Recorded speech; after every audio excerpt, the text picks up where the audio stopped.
Hi, today I'm going to cover the door jamb contact switch on a 1978 Datsun 280Z. This is the driver side or the left-hand side contact switch.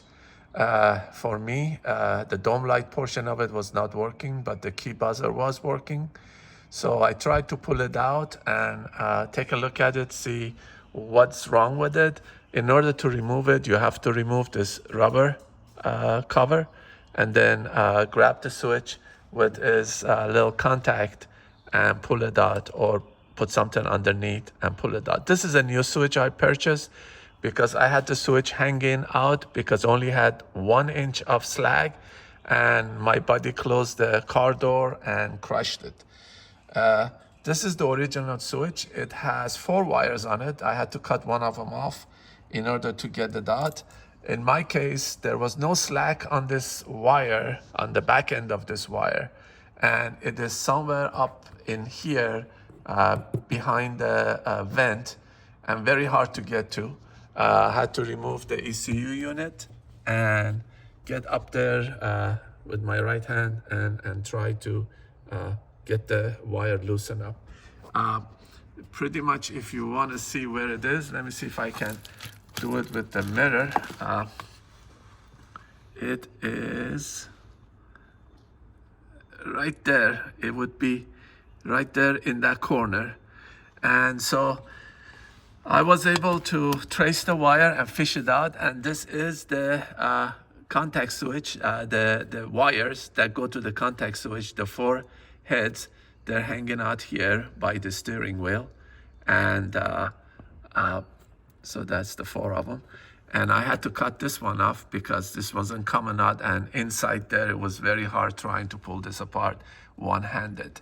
My car is kind of crazy with wiring down here because the previous owner, the original owner, she had a power steering, electric power steering added to this car back in 1978. And it has a lot of wire and sensors and all that jazz, and I'm going to remove it because I don't like the way it feels, and also it pulls too much power. I don't want to put a tax on the alternator, and I don't want to take a chance of this motor going crazy and taking over the steering. So I am going to go back to the desk and show you how to test this. So this is the original contact switch broken in pieces. We're going to go over the wiring of that. This is a replacement I got from Z-Car Depot. And let's find out what these wires doing. This one seems to be just soldered to the body. So I'm calling this constant contact.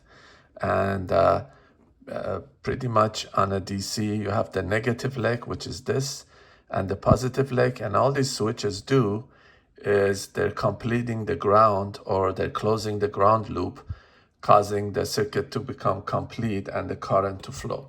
So I have an ohm meter here set to a buzzer. So if we do this, it's set up there. So that is getting contact, body ground contact, 2-way. One is probably, I'm gonna ground this anyway, and the other one, when this is pushed into the door jamb, is gonna get grounded as well.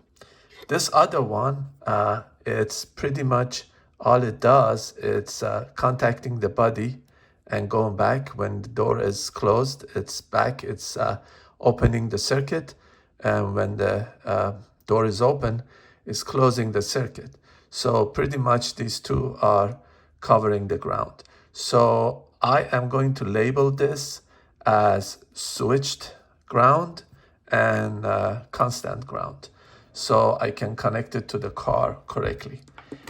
This, on the other hand, is pretty much the same. It was doing a contact between this guy and the body of this.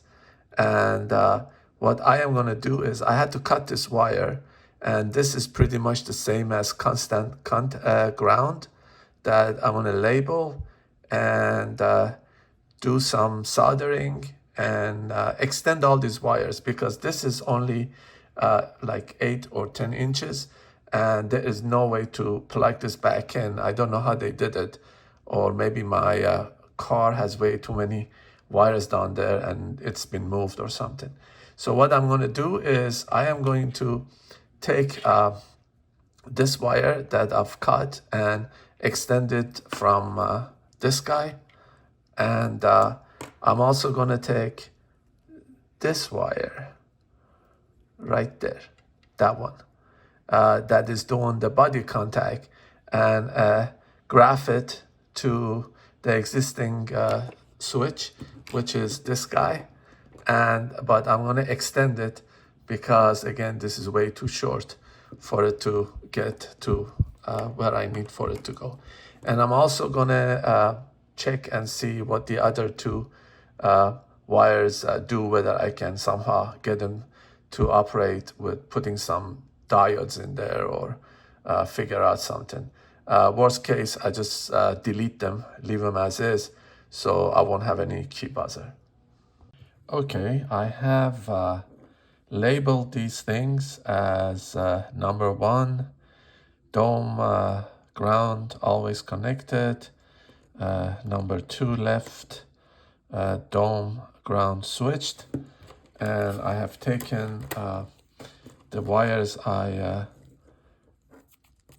took off of the old switch and labeled them the same. These are this is the side that's going to go in the car harness, and I graphed them, heat shrink them, and on this side they have the right connector to connect to these. And just to be complete, I've also done the 2 wires that I'm going to delete, but I'm going to put them in the harness and put it back in there. I'm going to use this loom and put all these wires together and then feed it through and make a connection and see what happens.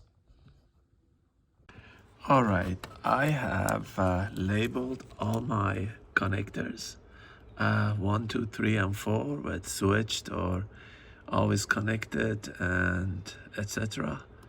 And what I'm going to do now is going to take the mini harness I built and push that through this hole. It's not going to be that easy doing it one-handed, but we'll do our best.